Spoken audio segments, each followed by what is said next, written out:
नमस्कार. आपल्या सर्वांचं आपल्या स्वामी रिअलायझेशन चॅनलवरती स्वागत आहे. आपण सर्वजण मला ओळखता. काही नवीन जेव्हा आपले सबस्क्रायबर येतात तर ते नाही ओळखत. मी ज्योतिष आहे आणि मी वास्तुतज्ञ आहे.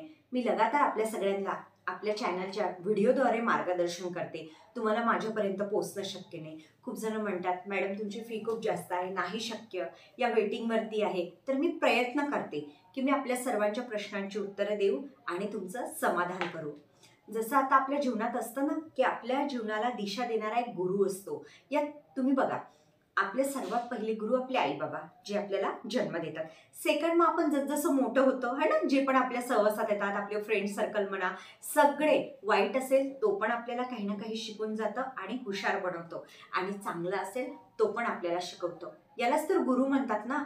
मला असं वाटतं की तुम्ही गुरु तर करता. जसं मी खूप कमी वयामध्ये 20च्याच आधी वयाच्या श्री स्वामी समर्थ महाराजांना गुरु केलं होतं. पण मला प्रश्न पडायचा की महाराज तर बोलत नाही, पण महाराज मला क्ल्यू देतात. हीच तर खरी परीक्षा असते ना. मग मला गुरु कोण मिळणार? जिथे जागता बोलणारा एक गुरु असतो, तुम्हाला मार्गदर्शन करतो. कारण मी जेव्हाही कोणाचीही कुंडली बघते या कोणाकडे जाते तर खूप जण म्हणतात ताई मी तर महाराजांची सेवा करते, या आमच्या घरी ते गुरु आहे, आम्ही त्या गुरूंचं करत आहे, पण आम्हाला जेवढा पाहिजे तेवढा रिझल्ट नाही, काहीच होत नाही आहे. डोक्यामध्ये फक्त विचार चालतात. आम्ही शोधामध्ये असतो की काय सेवा करावी, काय करावं, काय नाही. बघा, आपल्या कुंडलीमध्ये पण गुरु जेव्हा आपला मंदा असतो तर तुम्ही भटकत असता है ना. तुम्हाला जेव्हा दिशा मिळते, एखाद्या मुलाला तुम्ही घरी शिकवा आणि एका मुलाला शाळेमध्ये टाका, दोघांमध्ये भरपूर फरक आपल्याला जाणवेल. एकाला डिसिप्लिन राहणार आणि एकाला फक्त घरच्या घरी शिकवलं तर तेवढंच नॉलेज राहणार है ना. मग कसं, शाळा एक गुरुच आहे ना आपली, गुरुकुल म्हटलं जायचं आधी शाळेला. तशाच प्रकारे आपल्या जीवनामध्ये आपल्याला शिस्त येण्यासाठी गुरुची गरज असते. म्हणून जिता जागता गुरु, जसं मी महाराजांना केलं आहे, मला महाराजांच्या रूपामध्ये माझे गुरु भेटले आहे. ते मला गाईड करतात है ना. सगळ्यांचे असायलाच पाहिजे, बोलणारे गुरु पाहिजे. तेच महाराज त्यांना पाठवतात. ईश्वर बोलत नाही, ईश्वर माणसालाच पाठवतं. अचानक तुमची कोणी हेल्प केली, कोणीतरी मदतीला धावून आलं, त्याला गुरु समजायचं. पण तुमच्या जीवनात तुम्हाला, जसं आता माझ्या जीवनात होतं, मी काय करावं काय नाही, मी तर भरपूर काही शिकली पण मला तरी स्टेबिलिटी नव्हती.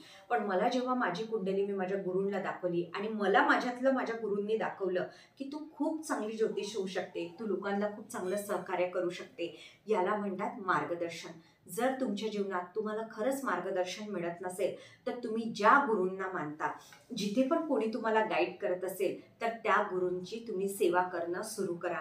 जसं मी महाराजांना मानते तर मी श्री स्वामी समर्थ जरी म्हणते पण महाराजांना म्हणते की गुरु तुम्हीच माझ्यापर्यंत पाठवा आणि तुम्हीच गुरूंची सेवा करून घ्या. जसं तुमचं ऑफिस असेल, तुम्ही घरी पण आहे, कुठे पण आहे, तुमचे गुरु सदैव तुमच्या सोबत असावे. जसे माझे महाराज, ही मूर्ती मला आपल्या एका क्लायंटने दिलेली आहे. माझ्या खूप सुंदर प्रकारची महाराजांची ही मूर्ती आहे आणि सदैव महाराज माझ्या सोबत असतात आणि मी इथेच ठेवते त्यांना. कारण मी जेव्हाही या चेअरवर बसते तर म्हणते महाराज जे पण क्लायंट येतील त्यांचं जे पण काही असेल उत्तर माझ्याकडनं तुम्ही बोलून घ्या, माझ्यात ती शक्ती द्या. मी करणार नाही, सगळं काही तुम्ही करणार. म्हणून गुरुची खूप गरज असते.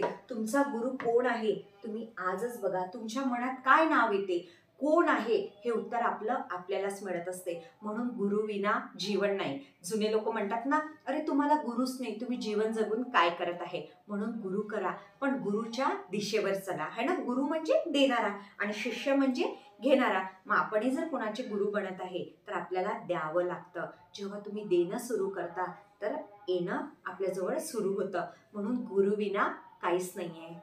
श्री स्वामी समर्थ.